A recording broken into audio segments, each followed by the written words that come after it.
Cari amici di Hindu Channel, ben ritrovati a una nuova puntata di The School of Trail Running. Con noi naturalmente Jonathan Wyatt, il nostro teacher, il nostro maestro, che ci condurrà oggi in una nuova puntata sulla tecnica. Esatto, questa è la puntata che fa proprio la differenza fra la corsa su strada e la corsa in natura. Quindi oggi ci svelerai come si corre in off-road durante un trail running. Esatto. Pronti? Sì, Via. prontissimo.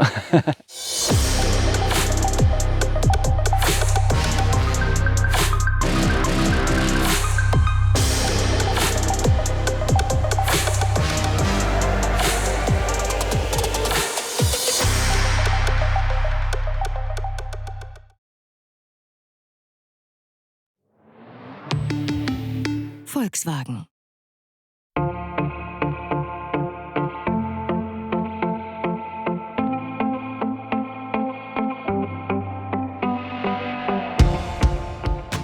Come nella vita, anche nel trail running, la preparazione è la chiave del successo.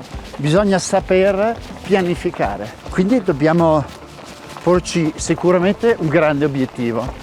Per poterlo raggiungere però il suggerimento è di dividerlo in tanti piccoli traguardi da compiere. Esatto, ma il mio consiglio è sempre prendere qualcosa che dà un gran stimolo. Se magari una gara si può piano piano portare davanti il tuo allenamento per arrivare con questa focus.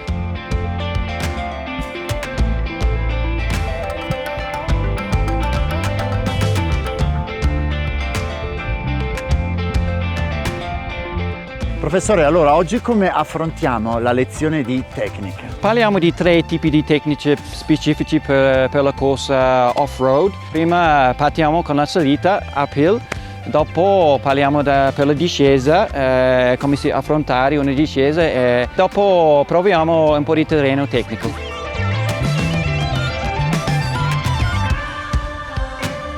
Partiamo con la prima cosa importante, cioè la salita. Come affrontare la salita? Qui troviamo una salita non troppo impegnativo, ma un posto giusto per mostrare la tecnica. Partiamo con i passi, prendiamo un passo più corto per affrontare una salita, così risparmi l'energia. L'appoggio di piedi diventa su avampiedi. E così fai tipo molle da tutta la tua gamba per fare tipo spring. Ok, una molla. Sì, esatto. Un elastico, Esatto. un ammortizzatore che scende e che sale. Va bene. L'importante è andare con un po' di ritmo, non iniziare troppo forte. Troppo forte. Fai attenzione per il fiato che stai respirando regolare. Un'altra cosa molto importante che la gente sempre sta dimenticando è queste. Le braccia. Sì, aiutano tanto la salita. Fai bene le braccia, proprio fai... Il movimento, amplifico il movimento, lo enfatizzo. Quando sono dietro di tu, metti il tuo gomito nella mia faccia e così fai giusto. Me lo fai vedere? Ok. Su avampiedi, passi più corti e le braccia, sempre le braccia. Ok, provo io?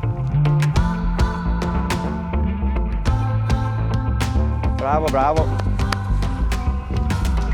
Il movimento aiuta a procedere. Prova di mettere il tuo baricentro un pochino più avanti da bacino. Quindi a spingere avanti il bacino in modo tale da avere il busto e il corpo proiettato verso la salita. Esatto, bravo. Ok, allora proverò a fare così. Proviamo qua? Ok, andiamo insieme.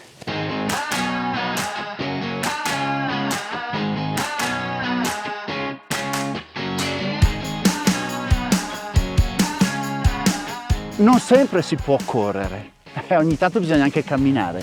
Sì, giusto. Anche quando stai guardando i migliori atleti, soprattutto quando ci sono le distanze lunghe, vuole risparmiare l'energia e si può camminare in salita. C'è una tecnica un po' specifica per camminare, ti spiego.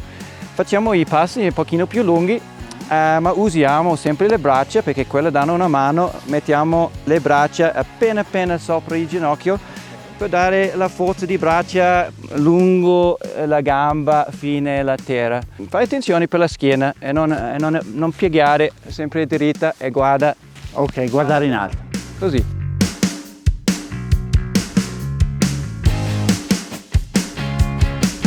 Provo io? Provi anche tu, sì. Guarda sempre davanti.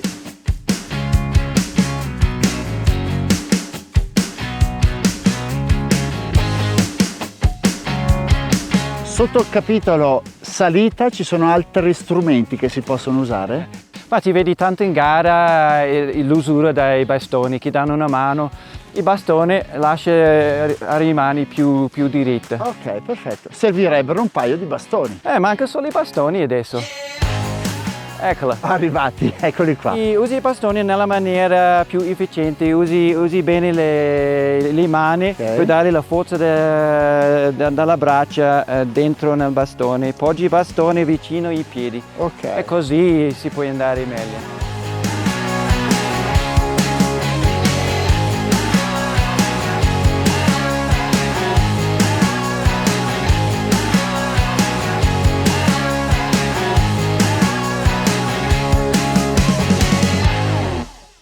Nella discesa io sono un po' insicuro.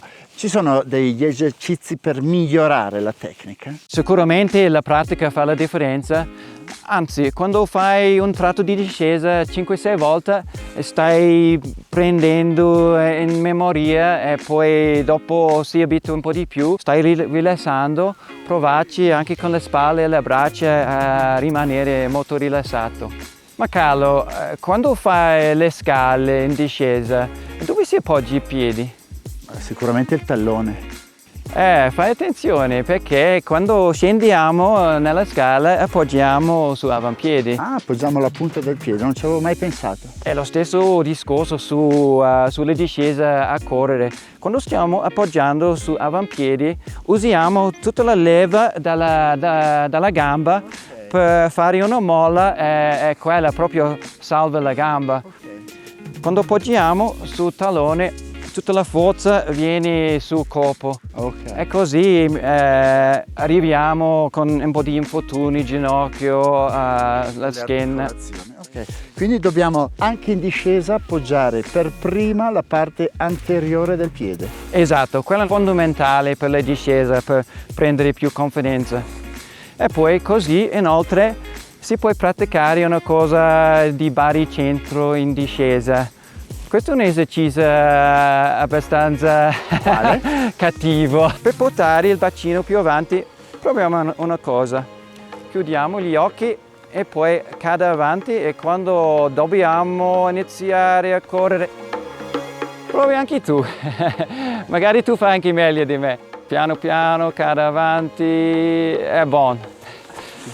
Forse manca ancora un po' di confidenza. Sì, decisamente. Una cosa di praticare, questa su una salita liscio però. Ok. Come questa, bella, con una bella erba morbida. Un'altra cosa da memorizzare, grazie. Prego.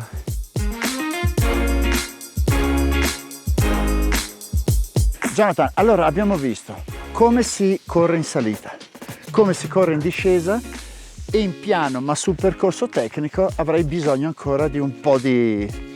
No, qui ci troviamo un piccolo giochino che facciamo un esercizio sul terreno tecnico.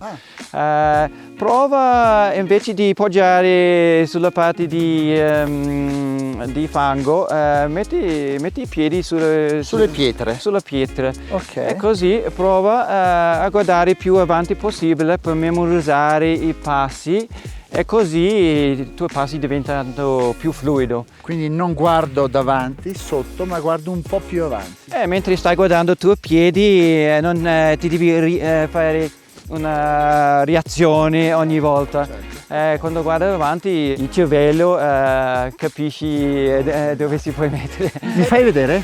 Dai, facciamo un esercizio. Fai passi lunghi ma sempre regolare. Ok. Giochiamo con la pietra così. Non proprio un camoscio, Ma quasi. Ma quando facciamo questi esercizi 4, 5, 6 volte, Bisogna rifarli. dopo diventa più fluido. Le braccia aiutano tanto per mantenere equilibrio. Aprirle. Così non dobbiamo fare il classico cosa, e le braccia aiutano tanto per rimanere in bilancio. Proviamo ancora. Dai, facciamo da contrario.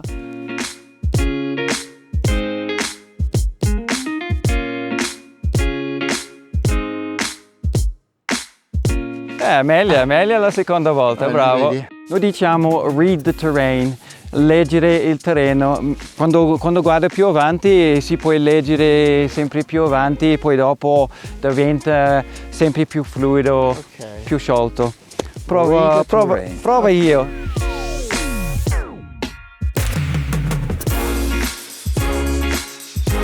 Dai Carlo, bravo. Una cosa che per esempio ho capito è che bisogna fidarsi, cioè non devo guardare dove appoggio il piede, ma devo già pensare a dove mettere il prossimo. Così tu hai i passi più lungo e anche più fluido. È vero, è vero. L'esercizio aiuta poi nella prestazione, a forza di farlo e rifarlo, poi ti riesce bene, ti senti anche più sicuro. Cari amici di Endo Channel, allora abbiamo scoperto come si deve correre in salita, come si deve correre in discesa e anche i piccoli segreti dei terreni tecnici. Ringrazio ancora Jonathan per questo percorso guidato insieme a te e se vi è piaciuto mettete like, condividete e ditelo a tutti gli amici. Ciao.